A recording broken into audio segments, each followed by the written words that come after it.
주님의 다시 오심을 기다리고 주님의 오셨음을 기억하는 대림절 네 번째 주일 예배에 나오신 교우님들을 주님의 이름으로 환영하고 축복합니다. 잠시 묵언으로 기도하시면서 오늘 예배 시작하겠습니다.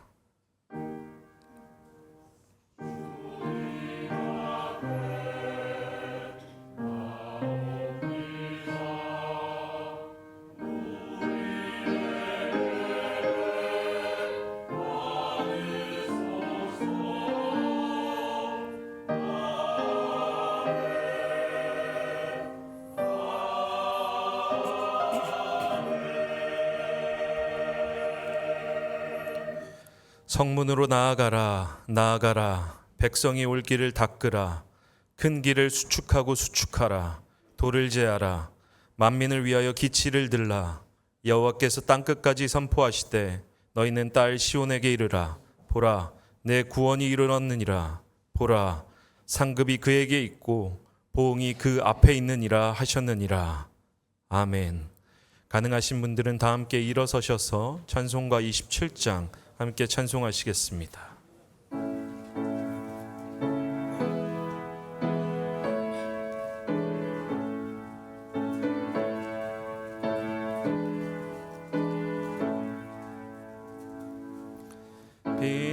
빛나고 높은 보좌와 그 위에 앉으신 주 예수 얼굴 영광이 해같이 빛나네. 해같이 빛나네. 지극히 높은 위엄과 한없는 자비를 무천사 소리 높아요 늘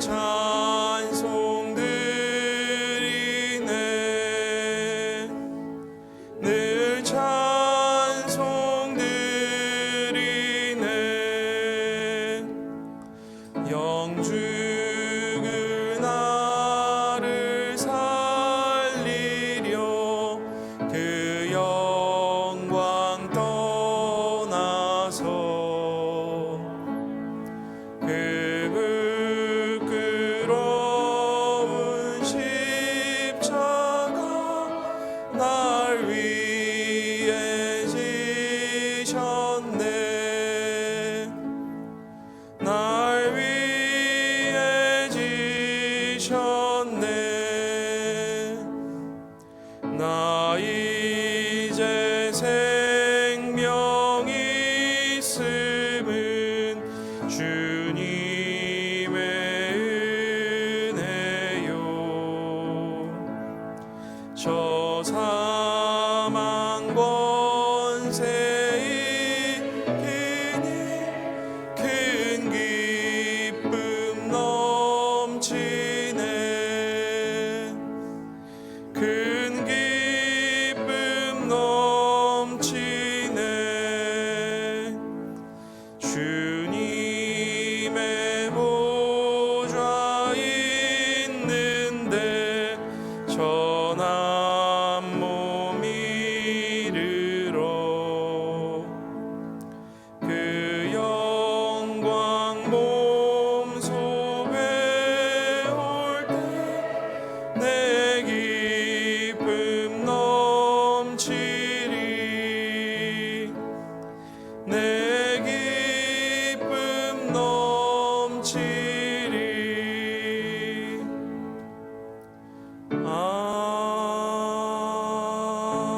아멘. 교동문은 118번 구주강림 네 번째 교동문입니다. 교동문 118번 구주강림 네 번째 교동문을 함께 교독하시겠습니다.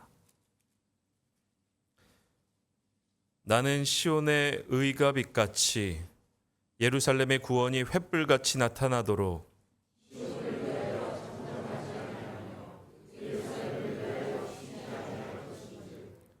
이방 나라들이 내 공의를 뭇 왕이 다 내 영광을 볼 것이요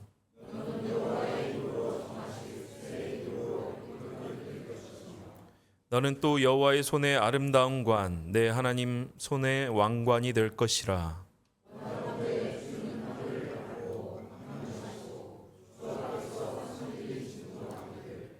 불이 섭을 사름이여 불이 물을 끓임 같게 하사 주의 원수들이 주의 이름을 알게 하시며 이방 나라들로 주 앞에서 떨게 하옵소서.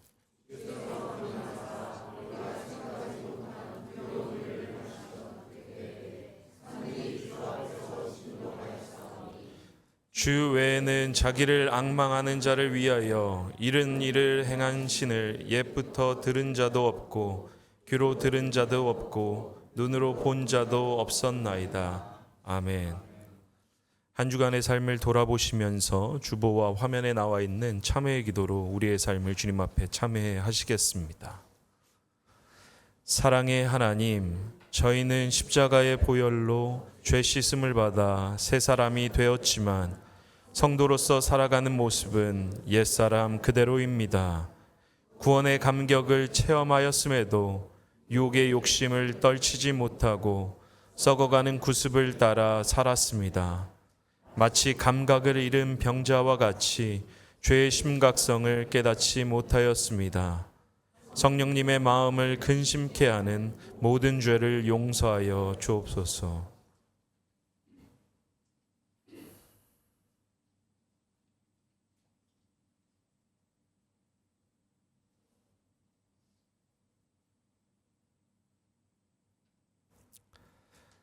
전능하신 하나님께서 우리를 사랑하셔서 우리 주 예수 그리스도를 통하여 모든 죄를 용서하시고 성령을 통하여 선하게 살 힘을 주십니다.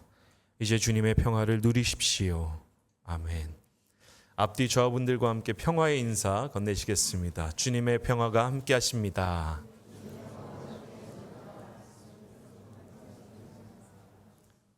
자리에 앉아주시면 감사하겠습니다. 다 함께 사도신경으로 우리의 신앙을 고백하시겠습니다. 나는 전능하신 아버지 하나님, 천지의 창조주를 믿습니다. 나는 그의 유일하신 아들, 우리 주 예수 그리스도를 믿습니다. 그는 성령으로 잉태되어 동정녀 마리아에게서 나시고 본디오 빌라도에게 고난을 받아 십자가에 못 박혀 죽으시고 장사된 지 사흘 만에 죽은 자 가운데서 다시 살아나셨으며 하늘에 오르시어 전능하신 아버지 하나님 우편에 앉아 계시다가 거기로부터 살아있는 자와 죽은 자를 심판하러 오십니다. 나는 성령을 믿으며 거룩한 공교회와 성도의 교제와 죄를 용서받는 것과 몸의 부활과 영생을 믿습니다. 아멘.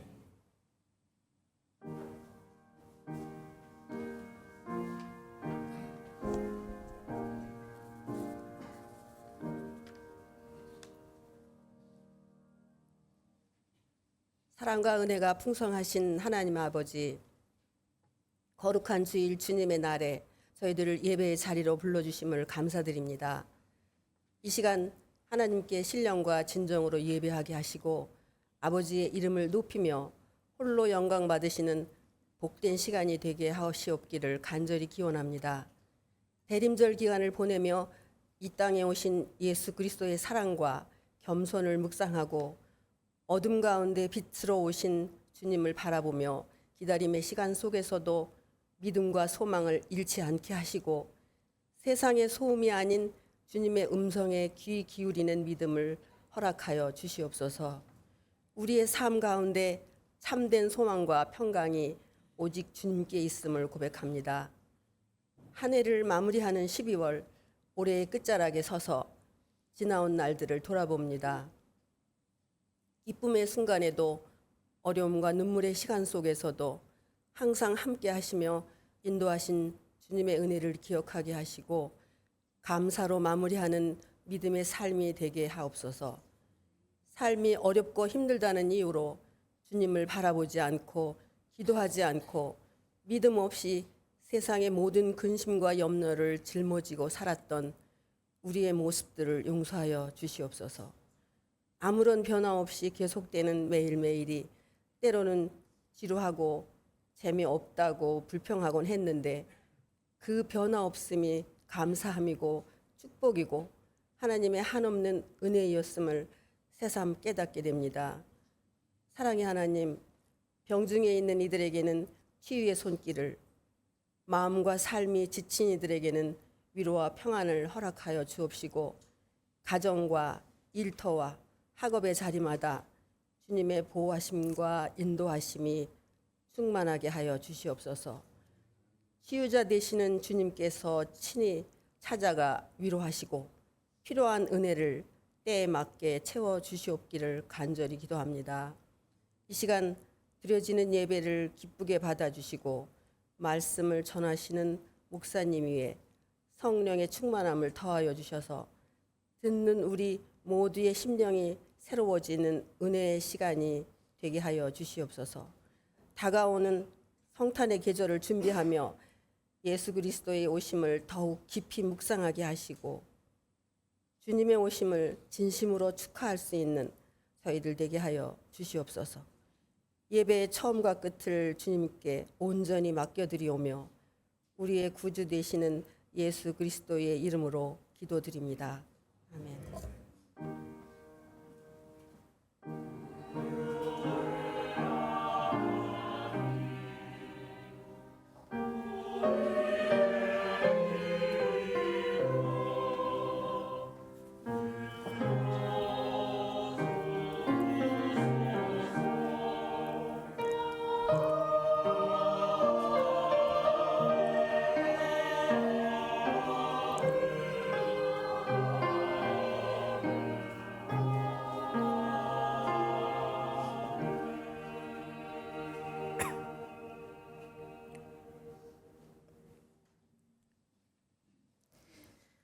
오늘 우리에게 주시는 하나님의 말씀입니다.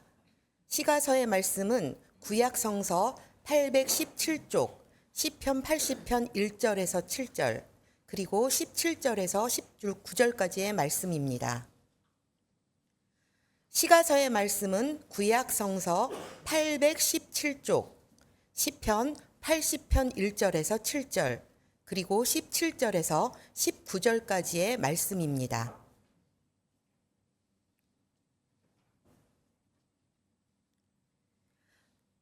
이스라엘의 목자이신 주님, 요셉을 양떼처럼 인도하시는 주님, 귀를 기울여 주십시오. 구룹 위에 앉으신 주님, 빛으로 나타내 주십시오. 에브라임과 베냐민과 므낫세 앞에서 주님의 능력을 떨쳐 주십시오.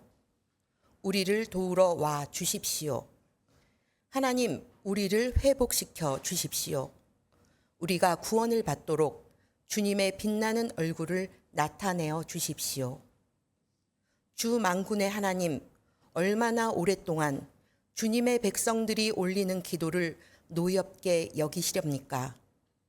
주님께서 그들에게 눈물의 빵을 먹이시고 눈물을 물리도록 마시게 하셨습니다.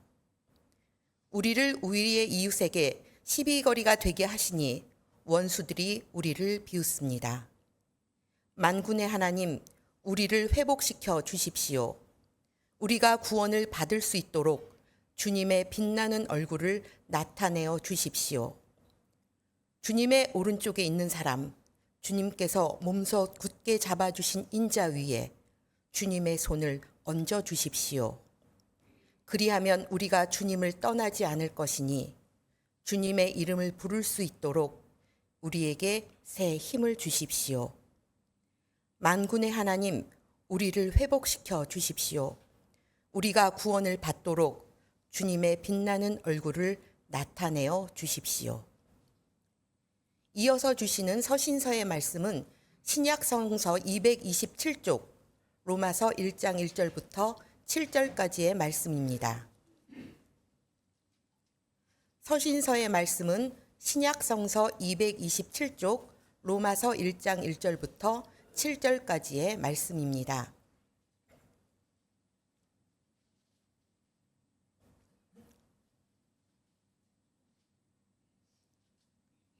그리스도 예수의 종인 나 바울은 부르심을 받아 사도가 되었습니다. 나는 하나님의 복음을 전하기 위하여 따로 세우심을 받았습니다. 이 복음은 하나님께서 예언자들을 통하여 성경에 미리 약속하신 것으로 그의 아들을 두고 하신 말씀입니다. 이 아들은 육신으로는 다윗의 후손으로 태어나셨으며 성령으로는 죽은 사람들 가운데서 부활하심으로 나타나신 권능으로 하나님의 아들로 확정되신 분이십니다. 그는 곧 우리 주 예수 그리스도이십니다. 우리는 그를 통하여 은혜를 입어 사도의 직분을 받았습니다. 그것은 우리가 그 이름을 전하여 모든 민족이 믿고 순종하게 하려는 것입니다.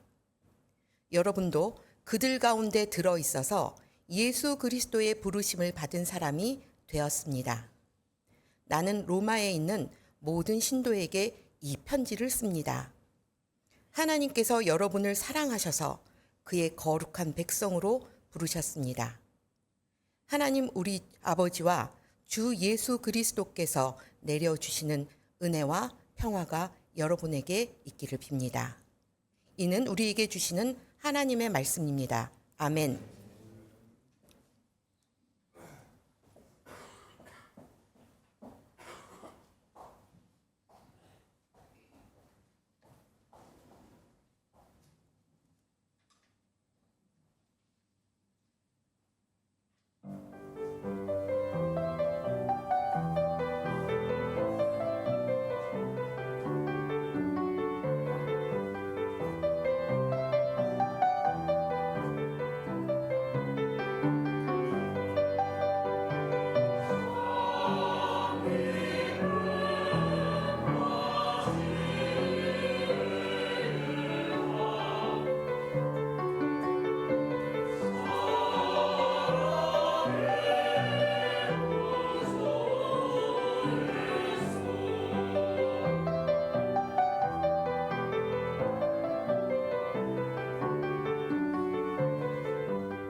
귀한 찬양에 감사드립니다. 오늘 우리에게 주시는 복음서의 말씀은 마태복음서 1장 18절로부터 25절입니다. 마태복음서 1장 18절로부터 25절을 봉독해 드리겠습니다. 예수 그리스도의 태어나심은 이러하다. 그의 어머니 마리아가 요셉과 약혼하고 나서 같이 살기 전에 마리아가 성령으로 잉태한 사실이 드러났다. 마리아의 남편 요셉은 의로운 사람이라서 약혼자에게 부끄러움을 주지 않으려고 가만히 파혼하려 하였다. 요셉이 이렇게 생각하고 있는데 주님의 천사가 꿈에 그에게 나타나서 말하였다. 다윗의 자손 요셉아, 두려워하지 말고 마리아를 내 아내로 맞아들여라. 그 태중에 있는 아기는 성령으로 말미암은 것이다. 마리아가 아들을 낳을 것이니 너는 그 이름을 예수라고 하여라. 그가 자기 백성을 그들의 죄에서 구원하실 것이다. 이 모든 일이 일어난 것은 주님께서 예언자를 시켜서 이르시기를 보아라, 동정녀가 잉태하여 아들을 낳을 것이니 그의 이름을 임마누엘이라고 할 것이다 하신 말씀을 이루려고 하신 것이다. 임마누엘은 번역하면 하나님이 우리와 함께 계시다는 뜻이다. 요셉은 잠에서 깨어 일어나서 주님의 천사가 말한 대로 마리아를 아내로 맞아들였다. 그러나 아들을 낳을 때까지는 아내와 잠자리를 같이 하지 않았다. 아들이 태어나니 요셉은 그 이름을 예수라고 하였다. 이것은 우리에게 주시는 하나님의 말씀입니다. 아멘. 박덕현 목사님께서 나오셔서 빛의 얼굴이 머무는 자리라는 말씀으로 증언하실 때 큰 은혜 받으시길 바랍니다.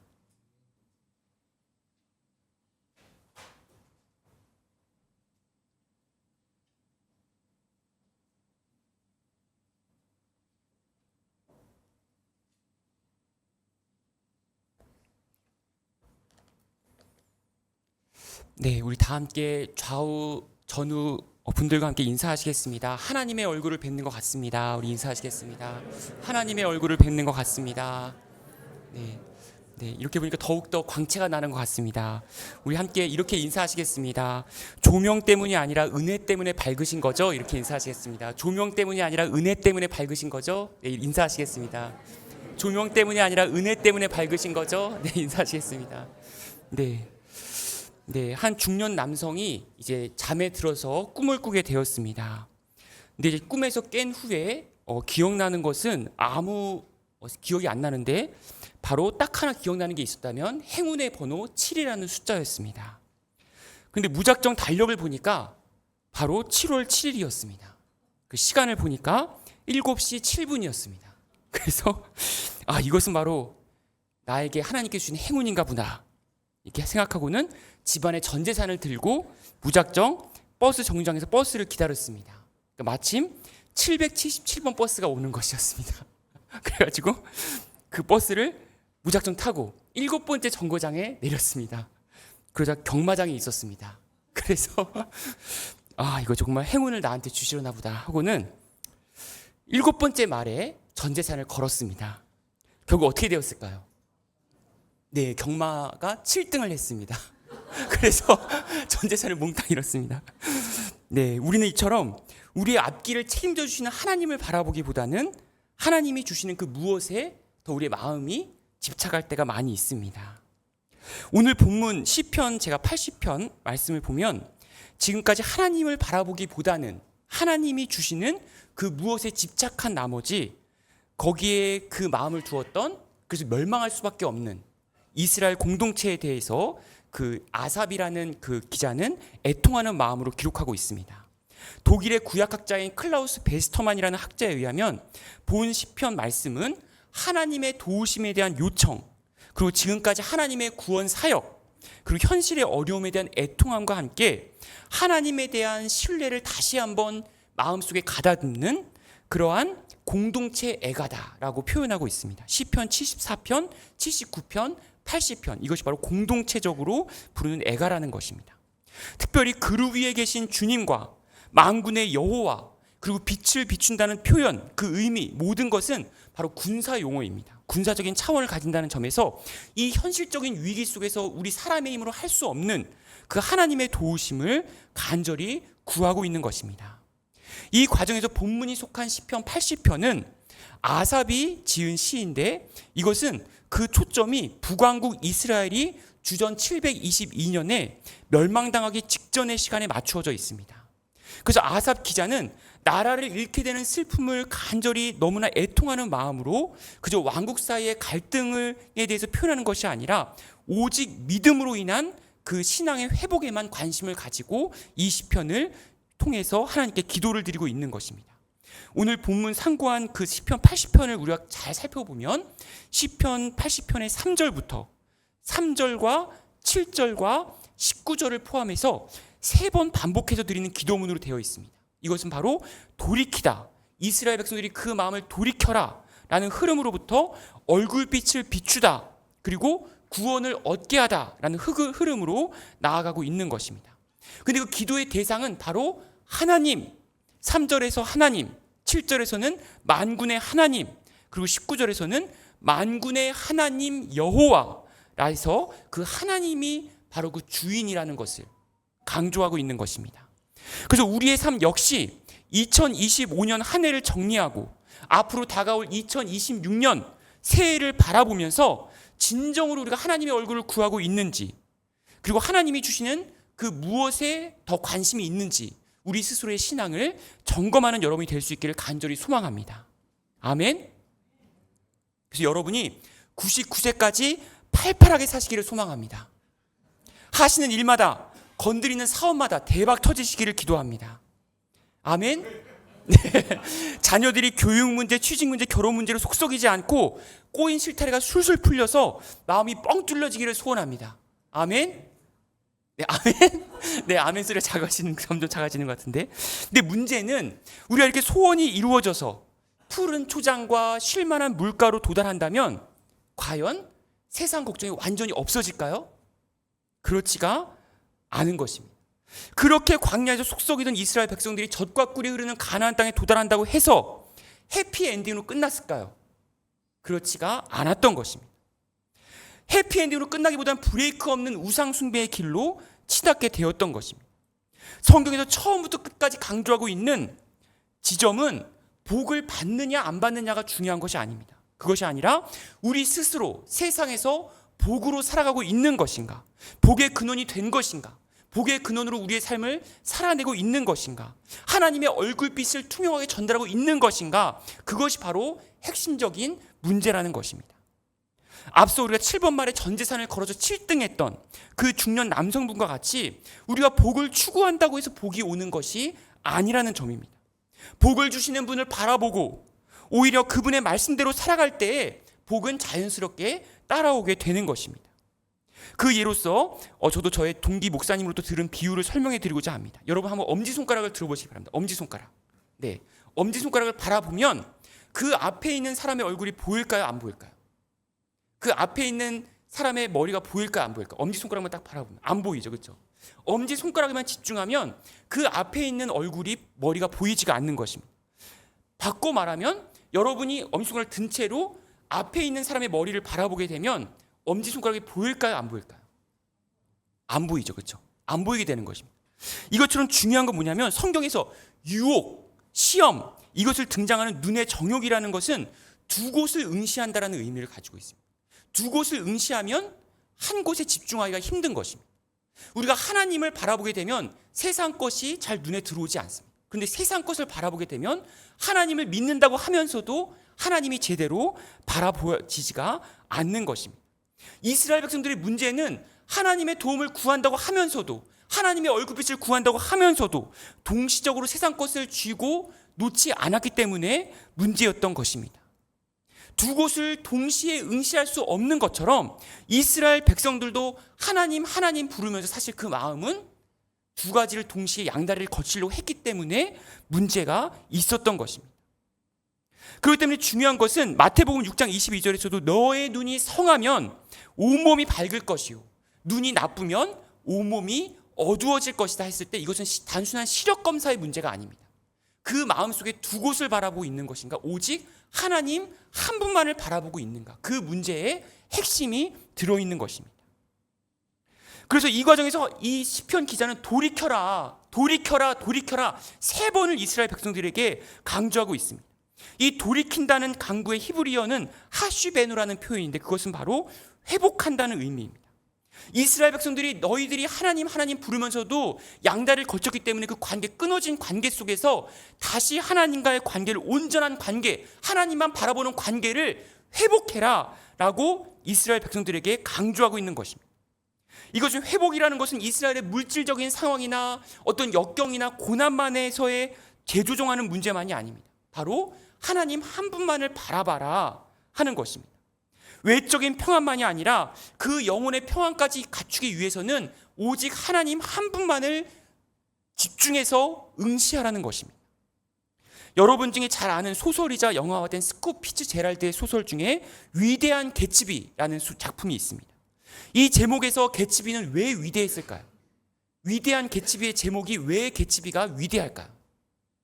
네, 가난한 출신이었던 개츠비가 자신이 사랑한 데이지와 함께하는 더 나은 삶에 대한 꿈을 한 번도 내려놓지 않습니다. 그런데 그 사랑을 성취하기 위해서 어떻게 하나요? 방법이 불법 밀주 매매업과 채권 사기를 통해서 경제적인 부를 축적해가지고 이제 데이지한테 아주 거창한 부자로 데이지에게 다가가는 것을 알 수가 있습니다. 하지만 이것은 이 과정 가운데 그 마음 속에 데이지를 사랑하는 마음은 물론 훌륭했지만 그 사랑을 이루는 과정에서 세상 것을 이용해서 하나님의 사랑, 그 하나님께서 주셨던 그 거룩한 하나님의 형상대로의 그 사랑이 아니라 세상적인 그 경제적인 부를 축적하기 위한 세상적인 방법을 이용했기 때문에 실패할 수밖에 없었던 위대함이었던 것입니다. 그래서 영화를 보시면, 소설을 보시면 아시겠지만 그 위대함을 잘 표현한 장치가 바로 녹색 빛입니다.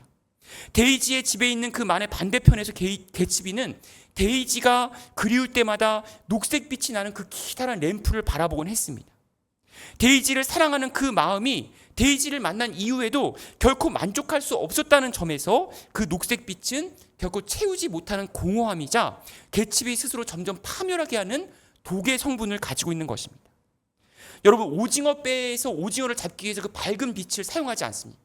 그래서 그 빛이 좋다고 오징어가 막 모여들지만 사실은 그 오징어에 그 가까이 가보면 오징어를 죽고 죽이는 그 살육의 현장을 우리는 알 수가 있는 것입니다. 세상 빛은 그렇습니다. 하나님의 얼굴빛이 아닌 세상 빛은 거친 광명처럼 빛나고 반짝이고 아름다워 보일지 모르지만 가까이 가보면 살육과 이기심과 양육강식의 세계가 펼쳐져 있는 것입니다. 이처럼 인류를 만족할 수 없는 공허함으로 이끄는 세상의 빛과 대조적으로 본문 서두에서는 하나님의 보좌가 위치한 그룹이 등장하고 있습니다. 출애굽기 25장에서 지성소 안에 있는 언약궤의 뚜껑인 속죄소 위에 날개를 펼친 모양의 이 그룹이라는 형태는 그룹 위에 앉으신 만군의 여호와를 통해서 하나님께서 이스라엘을 구원하시는 분이자 자신의 날개끈을 아래 보호하시는 분이라는 것을 명확하게 우리에게 말씀해주고 있는 것입니다. 그래서 세상의 빛이 겉으로는 번지를 하지만 그 속을 가까이 가보면 양육가의 세계가 펼쳐져 있는 그런 빛이 아니라 우리를 끝까지 보호하시고 우리를 구원하시는 그 하나님의 빛을 바라보는 여러분이 될 수 있기를 간절히 소망합니다. 아멘. 네. 그래서 현대의 기독교인들은 그 축복의 원천인 그 하나님의 얼굴을 구하기보다는 그저 단순히 복을 받기 위한 기계장치로 여기는 것은 아닌가. 우리 스스로의 신앙을 돌아볼 필요가 있습니다. 감리교회 김진국 목사님께서 쓰신 스타벅스에 가는 예수님이라는 책이 있습니다. 여기서는 그 예수님이 현대에 이르러서는 어떻게 행동했을까라고 하는 그런 수필집으로 되어 있는데 예수님과 12제자가 어떠한 가게를 지나가게 되었습니다. 패션 상품이 잘 진열되어 있는 옷가게를 지나치게 된 것입니다. 예수님과 12제자가 이렇게 지나칠 때 그 전시되어 있는 마네킹을 보면서 12제자들은 현대의 우상들이 집결된 장소다라고 생각하였습니다. 상체 없이 밑단이 땅바닥까지 끌리는 청바지를 입고 엉덩이를 내미는 그 하체만의 마네킹, 머리와 팔과 다리가 잘려나간 속옷만 입은 마네킹, 그것들을 보면서 로마 제국의 우상들을 떠올리게 되었던 것입니다. 이러한 문제를 바라본 제자들은 마치 장발의 맨발 그리고 누더기 수준의 의상으로 우르르 한꺼번에 옷가게 안으로 들어와서 여직원을 몹시 당황스럽게 하였습니다. 그래서 여성 직원에게 아가씨는 이것을 믿습니까? 라고 베드로가 물어보았습니다. 그 여직원이 깜짝 놀라면서 어머, 그것은 믿을만해요. 그것은 유명 브랜드니까요. 이렇게 말하는 것입니다. 그러자 모든 제자들은 현대 우상의 이름이 바로 브랜드라고 생각하게 되었습니다. 그래서 갑자기 불같은 성격의 베드로가 단검을 꺼내가지고 그 마네킹의 팔을 내려치게 되었습니다. 네. 그러자 갑자기 여직원이 비명을 지르고 예수님께서 가게 안으로 들어오셔서 그 마네킹의 팔을 다시 붙여주었습니다. 네. 붙여주면서 베드로에게 무슨 일이냐라고 물었습니다. 베드로가 자신 있게 제가 브랜드를 물리쳤습니다. 이렇게 말했습니다. 그래서 예수님께서는 내가 예전에도 말했지만 칼을 쓰는 자는 칼로 망하게 된다. 내가 원하면 천군 천사 12군단도 부를 수 있다. 이것은 우상이 아니라 마네킹이라는 것이다. 지금 우리가 발을 딛고 있는 현대 사회는 이곳에서의 우상은 눈에 보이지 않고 손에 잡히지도 않고 우리 자신의 생각과 마음 속에 있는 것이다 라고 말씀하셨다고 합니다. 이처럼 특정한 우상의 형태가 아니더라도 우리의 마음 속에서는 늘 항상 성탄절에 예수 그리스도를 기다리는 우리의 마음 속에서는 사탄의 세 가지 시험이 계속 머물러 있습니다. 돌을 떡으로 바뀌게 하는 물질의 시험과 성전 꼭대기에서 뛰어내리라고 하는 명예의 시험과 사탄 자신에게 엎드려고 하는 권력의 시험이 있습니다. 그런데 이것은 마치 현대의 소비사회 속에서 예수님 주식회사와 같이 예수님이라는 브랜드화로 상품화하여 소원을 성취하는 도구로 우리를 예수님을 받아들이고 있는 것은 아닌지 우리 스스로의 마음을 돌아볼 필요가 있는 것입니다.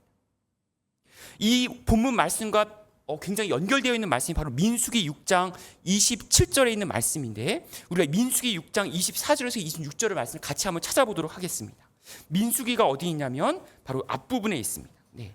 민수기 6장 24절에서 26절까지의 말씀입니다.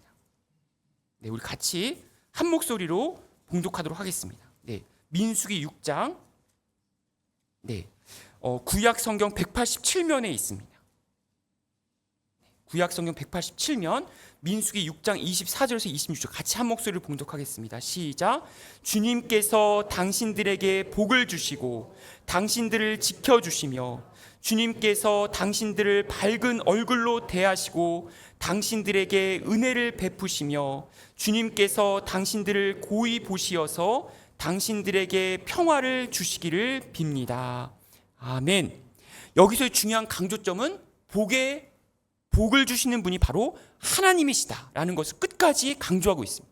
처음부터 끝까지 하나님께서 복 주실 것을 계획하시고 실제로 하나님의 얼굴빛을 비추어 주셔서 복을 베풀어 주신다는 것입니다.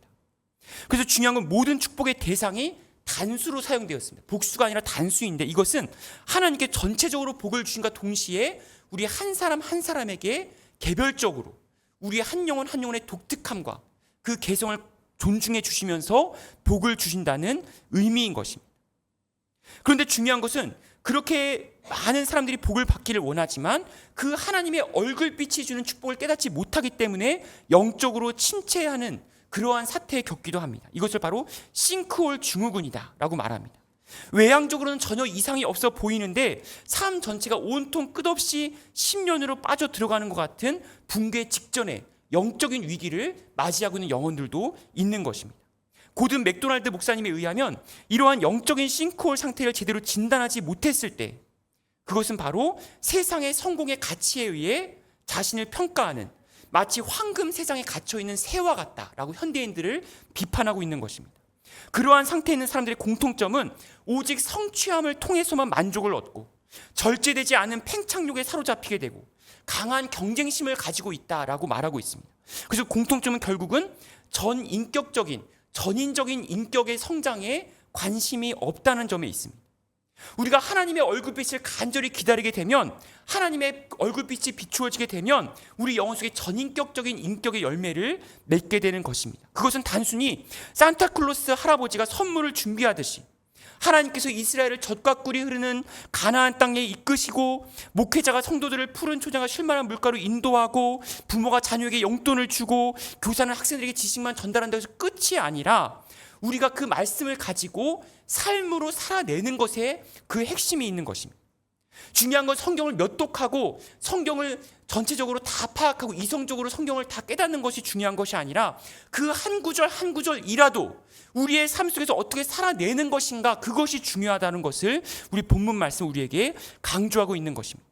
본문 3절에서는 하나님이여 우리를 회복시켜 주십시오, 돌이켜 주십시오라는 표현이 3번 등장하고 있습니다. 여기서 중요한 것은 우리가 포로된 상태에서, 터널이 아니라 동굴과 같은 상태에서 회복하라는 것이 아니라 우리를 돌이켜달라고 간절히 기도하고 있습니다.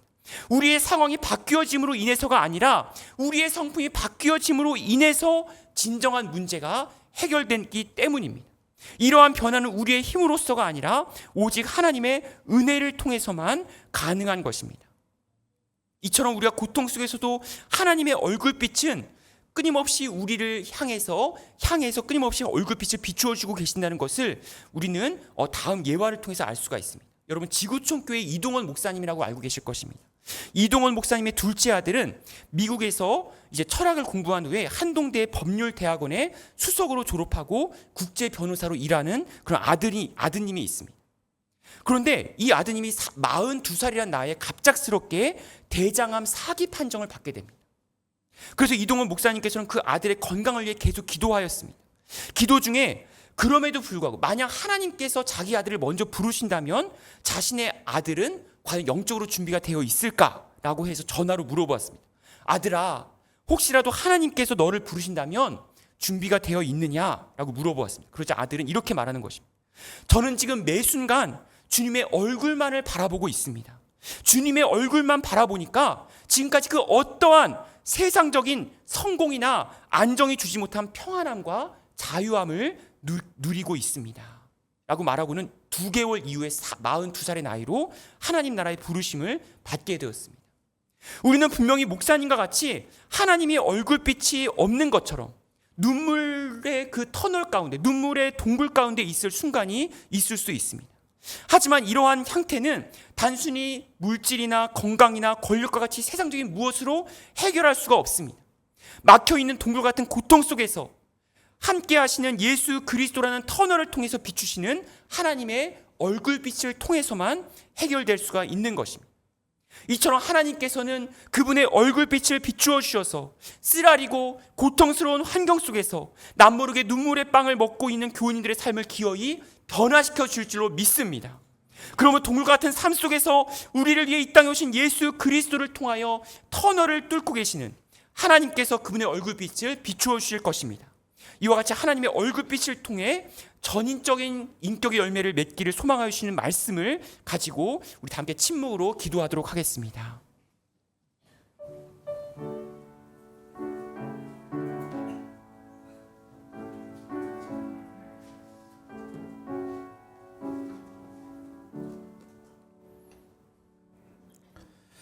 주신 말씀 기억하시면서 다 함께 찬송가 309장 찬송하시겠습니다.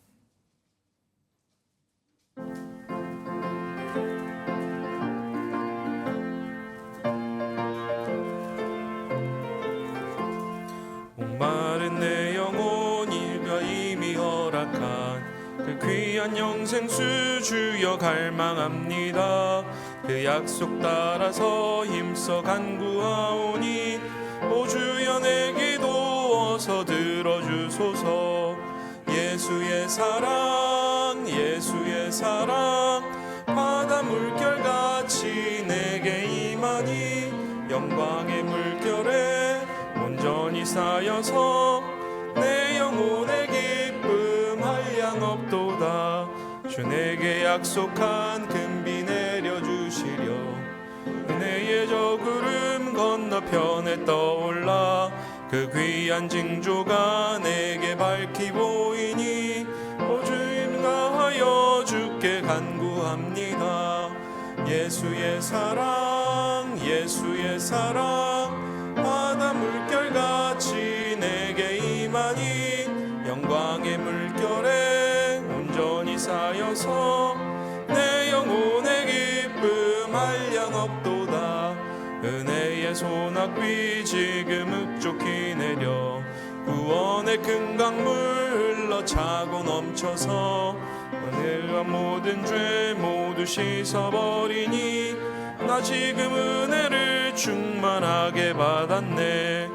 예수의 사랑 예수의 사랑 바다 물결같이 내게 임하니 영광의 물결에 온전히 쌓여서 내 영혼의 기쁨 한량 없도다.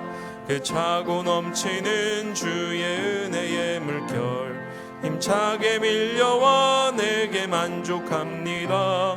오 할렐루야로 주를 찬송하오니 내 맘의 기쁨이 항상 충만함이라. 예수의 사랑 예수의 사랑 바다 물결같이 내게 임하니 영광의 물결에 온전히 쌓여서 내 영혼의 기쁨 한량 없도다. 가능하신 분들은 다 함께 일어서셔서 50장 2절 찬송하시면서 주님 앞에 봉헌하시겠습니다.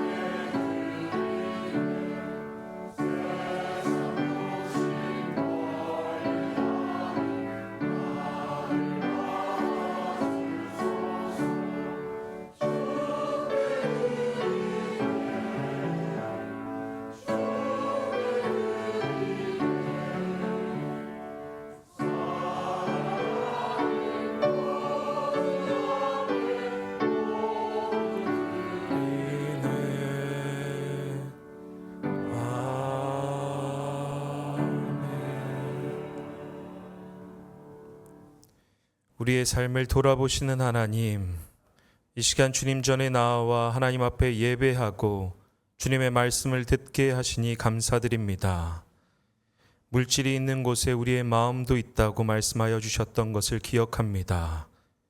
우리의 물질을 드림으로써 우리의 마음도 함께 드리오니 오늘 주신 그 말씀처럼 우리가 세상의 빛을 쫓아가는 것이 아니라 주님의 빛을 쫓아서 우리의 모든 것들을 주님 앞에 내려놓고 하나님의 나라 안에 우리의 마음을 두고 우리의 삶의 자리에서 주님의 나라를 실현하며 살아가는 그러한 그리스도인들이 될 수 있도록 축복하여 주시옵소서. 주님, 오늘 우리가 드리는 이 봉헌을 기억하여 주십시오. 봉헌을 통해서 우리의 삶과 생명 또한 드립니다. 주님의 주권을 기억하게 하시고 주님이 이 땅 가운데 계실 때 고아와 과부들, 세리와 죄인들을 찾아가셨던 것처럼 이 예물과 우리의 삶이 교회의 울타리를 넘어서 주변에 소외된 자들과 억눌린 자들을 섬기는 데 필요한 밑거름이 되게 하여 주시옵소서. 또한 하나님, 태국과 캄보디아 사이에 일어난 분쟁과 도처에 가득한 전쟁과 기근, 질병으로 삶을 달리하는 이들의 신음소리를 듣게 하시고 생태 위기로 인해 고통 가운데 호소하는 주님의 생명체들의 아픔 또한 체휼할 수 있는 성숙한 믿음을 우리에게 더하여 주시옵소서. 주님께서 세우신 삼회교회 교우님들 한 분 한 분을 주님께 의탁합니다. 육신의 연약함과 마음의 고단함으로 힘겨워하시는 교우님들, 암과 투병하며 여러 가지 질병들 가운데 회복 중에 계시는 교우님들, 가정과 자녀를 위해 눈물로 기도하는 교우님들, 인생의 길목에서 하나님의 도우심과 섭리와 인도하심을 구하는 교우님들의 간구를 기억하여 주십시오.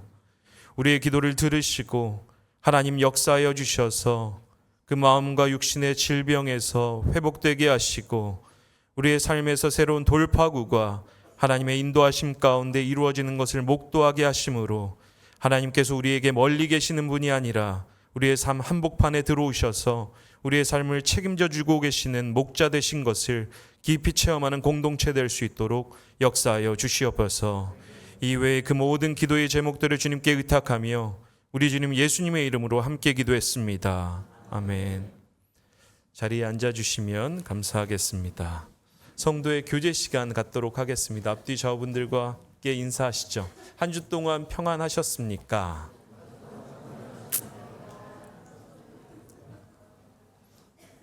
한 번 더 인사하시면서 오늘 들으셨던 말씀처럼 주님의 빛을 바라면서 삽시다.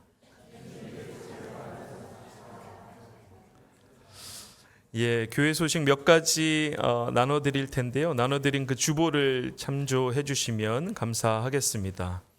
저희가 성탄절 축하 예배와 세례식 그리고 공동 식사가 준비되는데 12월 25일 목요일 성탄절 오전 11시에 이루어질 예정입니다.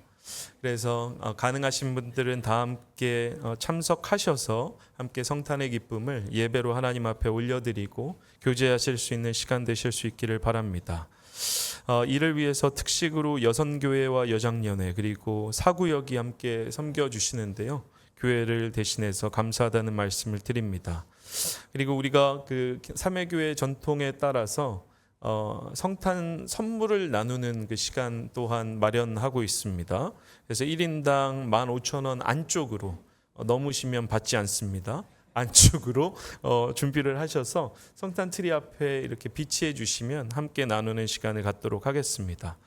더불어서 아마 오늘 들어오실 때 그 성탄 카드 또한 받으셨을 거예요. 그 동그라미처럼 되어 있는 땡스라고 적혀 있는 그 카드가 있을 텐데 가능하신 분들은 한 해를 좀 돌아보시면서 하나님 앞에 감사하는 그 기도의 제목들이라든지 미리 이루어 주실 것을 기억하고 감사하는 그 감사의 그 제목들을 함께 적어서 밖에 있는 성탄 트리에 이렇게 걸어 주시면 그걸 통해서 함께 기도할 수 있도록 하겠습니다. 그리고 포토존도 마련해 놨습니다. 요즘 감성은 인스타그램 감성입니다. 그래서 저희도 좀 따라가려고 노력하고 있는데 우리 박덕현 목사님이 여러 가지 지혜를 발휘해 주셔서 성탄 트리와 이 포스터 같이 만든 현수막도 마련을 해놨는데 함께 이제 사진을 찍으시고 뭐 오랜만에 가족들이 함께 참여하실 분들은 함께 찍으시고 그렇게 공유해 주셔도 참 좋겠다라는 말씀을 드립니다. 그리고 28일 주일 예배는 저희 원로 목사님 중에 한 분이신 정용환 목사님께서 이제 오셔서 말씀을 전해 주시게 됐습니다. 밴드 오브 브라더스처럼 원로 목사님들이 꽤 많이 있는데 이제 오랜만에 오시게 되니까 함께 참석하셔서 예배하시고 교제하실 수 있기를 바랍니다. 특강을 이제 오늘로써 마무리를 하고 내년 봄에 특강을 이어갈 텐데 교회란 무엇인가라는 주제로 아마 다음 학기에도 이어서 진행할 예정입니다. 오늘 오후 1시에 있다라는 것 기억하시고 참여하실 분들은 함께 참여하실 수 있기를 바랍니다. 마지막으로 우리 그 박예주 교우님 아드님이신 존정 교우님이 이제 좀 쓰러지셨다가 잘 회복하고 계세요. 이를 위해서 함께 기도해 주셔서 감사드리고 또 박예주 교우님도 허리가 좋지 않으셔서 한동안 좀 그 집에서 함께 온라인으로 참여하시다가 오랜만에 나오셨습니다. 박수로 한번. 네.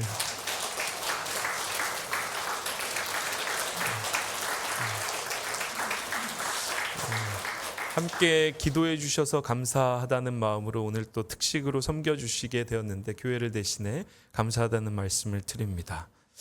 참 뵐 때마다 저분이 어떻게 90이 되셨을까 마치 80 죄송합니다.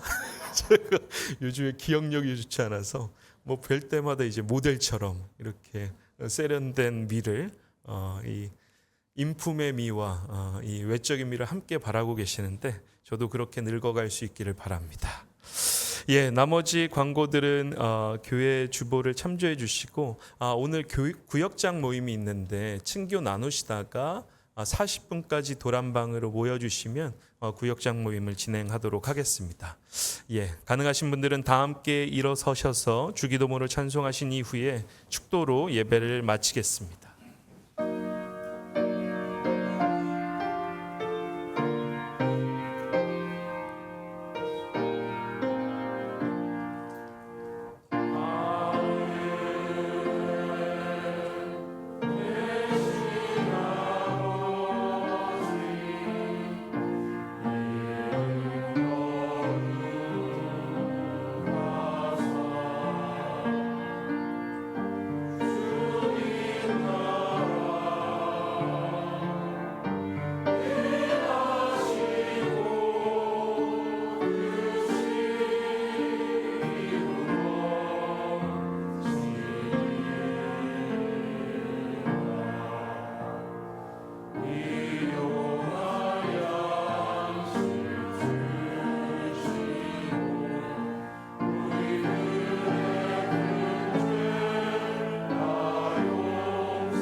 이제는 우리 주 예수 그리스도의 은혜와 하나님의 극진하신 사랑과 성령의 돌보시고 새롭게 하시며 영육을 모두 회복시키시는 그 역사가 특별히 암투병 가운데 주님 앞에 눈물로 기도하는 그 가족과 우리 교우님과 여러 가지 질병들로 고군분투하며 주님의 얼굴을 구하는 교우님들 위해, 그리고 오늘 말씀을 듣고 세상의 빛이 아니라 주님의 빛을 쫓고 그 빛을 바라고자 하는 우리 삼회교회 교우님들 머리머리 위에, 그리고 그 가정 위에 이제부터 영원까지 함께하여 주시기를 간절히 축원하옵나이다. 아멘.